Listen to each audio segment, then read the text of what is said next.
आजकल के Indian youth को यह लगता है कि इंडिया ने आखिर टेक्नोलॉजी में दिया ही क्या है, तो थांबा। सबसे पहले है यूएसबी, जिसकी फुल फॉर्म है यूनिवर्सल सीरियल बस।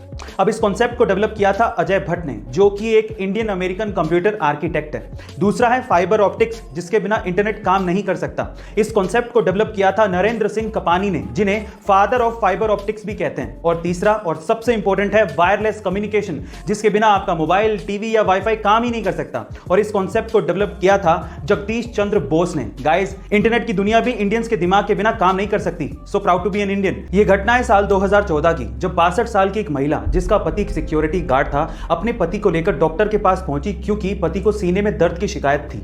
डॉक्टर ने देखने के बाद कहा कि इनका चेकअप करना पड़ेगा, जिसके लिए 5000 रुपयों की जरूरत पड़ेगी। लेकिन उस वक्त उस महिला के पास इतने पैसे थे ही नहीं। तब गांव वालों ने बताया कि हमारे गांव में मैराथन होने वाली है और जीतने वाले को 5000 रुपए मिलेंगे। फिर क्या था, ये महिला साड़ी और चप्पल पहनकर मैराथन में पार्टिसिपेट करने के लिए पहुंच गई। बीच रास्ते में ही उसकी चप्पल टूट गई, लेकिन फिर भी वो महिला रुकी नहीं तब तक जब तक कि वो मैराथन को जीत नहीं गई। और जीतने के बाद जब उसे 5000 रुपए मिले, तो उन पैसों से उसने अपने पति का इलाज करवाया। गाइस, ये कोई फिल्मी कहानी नहीं है, ये रियल घटना है। और उस महिला का नाम है लता भगवान खरे। गाइस, इस महिला की दिलेरी के बारे में आपका क्या ख्याल है, कमेंट सेक्शन में जरूर लिखिएगा। लाइफ टाइम फ्री पासेस का सिस्टम आपने सिर्फ ट्रेन या बसेस के लिए ही सुना होगा, लेकिन क्या आपने कभी कोई ऐसा सिस्टम किसी फ्लाइट के लिए सुना है? जी हाँ गाइस, ऐसा भी हो चुका है। 1981 में एक अमेरिकन एयरलाइंस ने लाइफ टाइम पासेस का सिस्टम निकाला था, जिसे वो गोल्डन पास कहते थे। लेकिन हुआ कुछ यूं कि 1987 में एक बंदा था जिसका नाम था स्टीव रोथस्टेन। उसने ये पास $2.5 लाख देके खरीदा था, यानी कि लगभग 70 लाख रुपए।